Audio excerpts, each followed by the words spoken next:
Hello, Timow here. Are you kidding me? We're at the midpoint of this year-long reflection series, and I'd like to share something with you. It's a bit controversial and happened during the 2018-19 period. Back in late February 2018, there was this program that aired from Mondays to Saturdays. The thing is, it finished beyond their scheduled time, messing up the timing for other shows. And guess what? This became a regular thing for months, and it became an unstoppable, encourageable habit. I must admit that I was concerned about the future of that TV network and the industry as a whole. My feelings about it shifted from love-hate to pure worry, but it was disheartening at the time.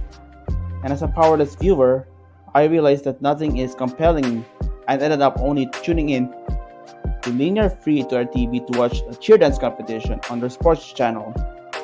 No wonder Mr. Sunday is passionate about TV shows that airs on Sundays and nothing else. Anyway, what happened earlier described, it's called an overrun. It's when a TV show goes over its allotted time, causing other programs to be delayed if not cancelled. There can be various reasons for this, like technical issues, unexpected events, or simply the program's host or producers not sticking to their schedule. So what? Don't make it a big deal. This should have been a lesson learned in the broadcast industry right now, especially given how small the national workforce for that industry. But before we go any further, I'd like to remind you to subscribe and click the bell icon so you don't miss out on any future content. Short story time. Assume you're a well-known celebrity who enjoys socializing and attending live events. It's a good thing you're good at connecting with others. However, there may be times when you get a little carried away and take things a little too far. It feels enjoyable at first, but eventually, some people start to notice. By purposefully prolonging these gatherings, you end up annoying other hosts and disrupting the flow of the program. You may unknowingly create inconvenience for others who have different priorities and commitments as a result of this process. That is in essence how an overrun works. You became the talk of the town, unintentionally contributing to the unintended consequences of these prolonged events.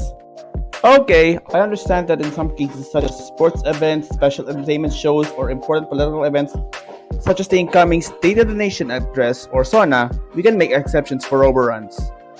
Aside, I have reservations about live entertainment special these days. They are frequently delayed or they now moved on to streaming. I'm looking at you, beauty pageants. But here's where I draw the line. A regular variety show that airs daily or weekly is nothing out of the ordinary. So let's keep this in perspective, shall we? I have to admit, every segment of that noontime show is truly engaging and entertaining, giving the viewers the, quote, best possible experience, unquote. However, their tendency can be extremely disruptive. It doesn't just affect their program, but also has a ripple effect on other shows, like the evening news. Imagine eagerly waiting to catch your favorite news program only to find out it's delayed because of that show's overrun. This type of situation not only annoys viewers who are looking forward to watching those programs, it can also harm the network's reputation.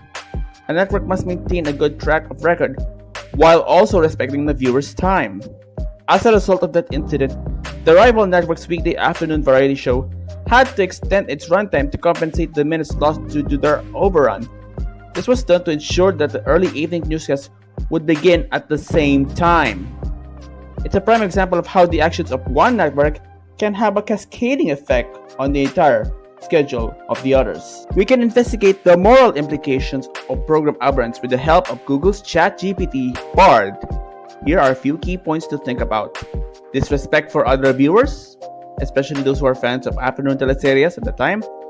Disruption of schedules, especially those who work at the 9-to-5 job in the provinces. And financial loss for advertisers.